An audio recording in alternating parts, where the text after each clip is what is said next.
นะเราต้องมีเป้าหมายมีรถแมพมีอะไรหลายอย่างเพราะนโยบายทั้งหลายแหละเนี่ยก่อนที่ใครๆไปเขียนบอกว่ามันเป็นแค่ populist policy ดูคอนเทนต์ก่อนแล้วไม่ได้ใช้ตัวก่อนว่ามันจะ improve ตรงไหนก็มันต้องการ improve people.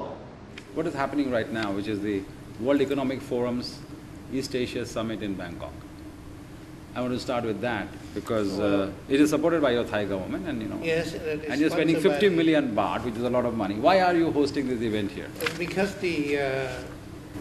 we have been involved with the World Economic Forum for some time, Yeah. and they always want to have some Far East session here, and we feel that this is the right time with our government in charge, and our government is elected by the majority of the people. Yes, So we this is true. Truly legitimate government having the privilege, The mandate of the Thai people. and the mandate of proposing set of economic policies that would lead to better income distribution and productivity and competitiveness of our enterprises in the global marketplace.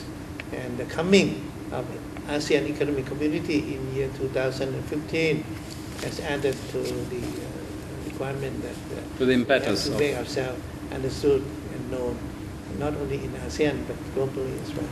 Exactly. So you feel that it is more or less using the platform of WEF to communicate to the world on Thailand's current standing and position in terms of policies? Not is that what only, you're trying to say? no. It's just a small part of it. Okay. We have the overall program to communicate our Globally. Our policies to the world. Mind you, the set of policies that the current government under the Pheu Thai party has been doing, only counting the ones enunciated by our Prime Minister in the Parliament, 20 already. Yes. So many of them are new and innovative policy initiatives that have never been done anywhere else. So it's rather debated policy initiatives, and we want to make sure that the type of information that we want to get across to not only our own people, but also the international community as well. Very interesting point. I remember about the points before the election because I also conducted television debate, international television debate on the Thai elections last year, where the Pheu Thai representative was Kun Pichai Naithapan, who became your energy minister, and then gone, of course.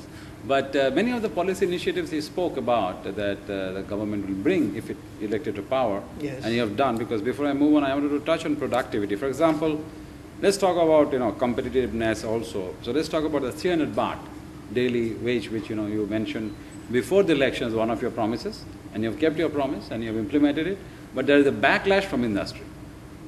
Now we want to comment on that because industry, as we know, market will always try to find ideas or solutions to what governments cannot think of. Meaning, in all over the world, not only in Thailand. So as you know, currently what is happening, companies and hotels and many are finding ways and means to circumvent the minimum, but because the thing has a burden to them. So what is the government's plan on that? How is it tackled? 300 baht per day minimum wage Yes. policy is not the only policy Of course. in this area. We also have implemented the minimum salary for government workers. Yes. From 8,000 baht to 15,000 baht per month for university graduates. We also implemented the minimum paddy price, increased from less than 10,000 baht per ton of paddy to 15,000 baht per ton for low quality paddy, and 20,000 baht per ton for crack and rice paddy. And not only policies in terms of improving income for the lower income people, we also implementing policies that aim at helping the small and medium-sized enterprises to be saving some money and be competitive because we have cut the corporate income tax rate from 30% to 23% this year, and next year will be down to 20%. Let me understand this important point, because, Yes. because there's a lot of confusion on this. You're Yes. actually offsetting. You're saying, okay, we want to improve the standard of living of the average people, Income level of but the on the average. other side, you want to take out the burden of the government cut the tax. enterprises by cutting the tax. Cutting the So you tax. think Not only that, more. Okay. We have to take. Yeah, sure. I just want you to continue on that more point. is that we also allow the business enterprises, particularly small, medium-sized enterprises, who want to change from old machine and old technology to a new machine Okay. and new technology Uh-huh. by not taxing them on the profits earned from the sales of the old machine, plus allowing them to take depreciation, accelerated depreciation on the new machines they're invested in, so that the income tax liability is reduced even further. Plus, also we have set up government-funded pool of money to finance the skills upgrading and skill training programs as designed and implemented by the private enterprise themselves for their own workers, but paid for by the government. Right. So we have done a set of things that go beyond just the Very interesting. 300 baht increase, because we looked at the whole system of doing that. Our main objectives are threefold. Mhm. First, to have fairer income distribution. Yeah. Second, in order to have more productive producing enterprises, especially small and medium-sized enterprise. And third, to enable them to be able to compete competitively, not only ASEAN but in the global marketplace. Yes. So these are the three objectives that we integrated into this whole package of policies. So you should not only look at one policy and then forget as if there are no other policy. And we are implementing all this policy at the same time. Of course, good policies should work in tandem with each other towards a major common objective or a Reinforcing larger each other. objective. That is what you're trying for the country overall. Yes. But of course, as people and government or even companies tend to always look at one slice or one aspect of any policy. That's what is happening. But I understand your position perfectly. You're trying to integrate in a whole so that people benefit, enterprises benefit, so the country It's as a a whole. win-win-win Of course. at the expense of, you may say, government revenue. But we don't look at the government revenue as a short-term proposition. Yeah. We believe in the fact that if there's less tax rate for working people and for productive enterprises, they would generate more values through employment of more people in the future years. Yeah. So lower rate would bring in more revenue for the government in That the is long correct. term. So you're trying to make a wider tax net. By lowering the rate, you get a more wider and more, as you said, fairer income for the people, as well as increasing the productivity of the enterprises and competitiveness. Okay, which brings me to the related issue now of the WEF, and we talked about, and you were talking about, we're from 39 Thailand. You're looking at, you mentioned in a statement, you want to see Thailand going up to 20. From a position of currently 39, and you can see Thailand going ahead and climbing to a position of better 20. How do you see that happening, and what will be the major factors to make that happen? Well, the weakest points of the Thailand competitiveness ranking, as formulated by World Olympic Forum, have a lot to do with quality of the people. Quality of people meaning quality of the education that they receive at the primary and secondary level, Yeah. and the quality of education and skills development that they receive from institutions of higher learning. So how to improve it? That's the real question. Why you have to improve the quality of education? Because if you move ahead in the next 5 to 10 years, Thailand will be integrated into ASEAN in year 2015. 2015, just and 2 then 3 years integrated away. into the world market. at the same time. Yeah. So and how do countries compete in the new world of the future in the innovative and technology-based products? Knowledge economy, basically, what they're saying, yes. So we have to prepare our people in the areas that would be useful for their careers and their professions. And 10 years from now, most of the Thai people would have first secondary education, and many of them would be having degrees. Second, they have much higher expectations in terms of income, earnings, and also living standards. And third, they have to operate in the ASEAN environment, that only people with the right skills and ability to communicate in the global language would excel. It's no longer interesting which country you're born into. You have for the first time opportunity to grow in the profession of your chosen field in any of the 10 countries of ASEAN. Which brings me, of course, okay.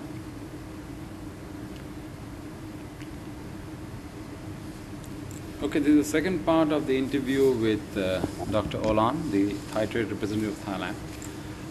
As we were talking earlier on AEC, the ASEAN Economic Community, and it's going to happen in 2015, which is just 3 years away, just 2.5 years away, a single market. Now, of course, there is a lot of talks, as we heard even from Dr. Sureen, the current Secretary General, of every country trying to prepare, So every country has the challenges, whether it is Singapore, even Singapore, But I think for Thailand, which is the second largest economy in ASEAN, first of all, personally, do you feel that Thailand is prepared for the AEC to happen just to Thai people, Thai businesses, I'm talking of the small and medium-sized businesses? Well, how well are they prepared? No single country is prepared 100%. Yes. We all prepare Yes. more or less. Yes. So our objective is to be ready by the year 2015. Yeah. And in terms of, of course, as I said, government can only do so much, it's a huge task. But in terms of the government, your government now, you've just come to power very recently, and in the short time that you have, is there a roadmap for it, for preparation for AEC? Definitely. We have a roadmap. I already enunciated some of the policy initiatives. And if you look at other policies that I have to mention, we have roadmap. Which you mentioned earlier today now. Roadmap for making yes. the Thai workforce in the more future productive, right. And being able to compete effectively in the world economy. And this is only through high quality education and skills development in the technologically oriented and innovation based areas. So I understand. It's a very interesting point, because one is, of course, you're doing it for the country, but of course also for AEC in mind. So whatever policy has been put in place is also looking at AEC coming up will also benefit the policies that you put in place. We have decided it's time for Thailand to gradually move out of the cheap labor phase of industrialization that we have undertaken successfully, mind you, during the past 60 years. But now we have come to the end of the road on that road, and some other newer countries of ASEAN are willing and also interested in walking the roads. So we have to move up further up the value chain so that we will be able to generate values and have appropriate income distribution at the high level for our population. So we look at this as ASEAN is a vehicle in which we move from cheap labor phase into more knowledge-based economic system, and making sure that all the Thai people have jobs, well-paid jobs, commensurate with their higher education and better skill, not only in the territory area of country called Thailand, but also in the region. in all the territories of 9 other countries of ASEAN. Because we already agreed that there would be free movement of goods People. and services, capital and the people Yes. among the 10 countries. You know, when you talk of knowledge economy, you know, I mean, let's take an example of a country like India, which is the world's Silicon Valley in a way, you know. The total number of people employed in the Indian IT industry is 10 million. India's population is 1.3 billion. So the ratio what I'm making is that in spite of India having a huge manpower of science and technology graduates, it can employ only a fraction. In the case of Thailand, you know, I think, looking back, as you said, I agree with Thailand has been a great success story in a way, because in an economy, you also need the waiter, the waitress, and the cleaner for the tourism industry, for example. Tourism is a great leveler because you can also employ even the marginal portions of society. I think those people have to remain, because tourism is a big industry, it is not going to go away. If you agree, right? And they cannot you cannot employ a PhD to do a waiter's job, for example. Now the second part of innovation in research and technology, it will be in decades maybe, it will take a generation for Thailand to, you know, leapfrog into the level of producing those kinds of science and technology graduates to produce the innovation. So when you're talking of a roadmap, as I asked you, it should be a long-term plan, it cannot be a few years. No, you No? You have a short-term plan? misunderstand, Okay. Please the clarify. word technology in Thai. Technology is a new, a better way of doing things Okay. competitively Okay. and cost effectively. Okay. Okay, it's both scientific engineering concept and economic concept. Okay. Competitiveness is half engineering, half economic concept. Mm-hmm. I repeat again, new and better ways Of doing things, producing yes. things, Yes. so that the things can be sold competitively with cost effectiveness. Right. Okay, so that means better quality service and goods. And you see already, you've been here for some time. Yes. In the old days, the masseur at the massage parlor Yeah. had one skill. Right. But now, what they call spa operators, Yeah. spa service provider, Yeah. in a new modern spa, A new avatar. have different skills, Different menus and And different, yes. more technology involved in it. So it's not only science and Technology of high tech you're talking that about. you said high tech. No, Okay. You're talking technological of progress in the existing in industries. everything. Okay. Raising pigs. Right. Doing In it the old days, 10 years ago, we had pigs in the den, Right. running around, eating food on the ground. But now, if you go to any pig farm outside of Bangkok or in Chiang Mai, it's very high tech, enclosed, not a single person is visible, no smell, no noise, but there are 100,000 pigs being raised in the condominium-like building with all the modern technology provided. Okay. So this is our definition of technology, not the high technology that you used to in terms of high engineering technology. Technology is applicable to every activity. I give you an example of spa operation, Yeah. and I give you an example of pigs racing. Right. Can you want to find some other example? These are good examples. Yeah. These are good examples. So But let's these are prove that it's not only the electronic industry that you are thinking referring of. to. Not only the software development. So software development, we also encouraging people to improve software development to improve operations of the farming industry and also in the education service industry. So it's a technology in a broader sense, not scientific technology or engineering technology as most people understand. So I want to emphasize again that in my opinion, technological improvement cut across all of the No, areas of I think production. you made a very good point, because you're saying using technology as a enabler, as a facilitator for creating competitive industries where people can do the job, the same job, in a better way. and cost effective. Of course, cost effective and much better. Thank you very much Okay. for the time Okay. and appreciate it. Thank you very much.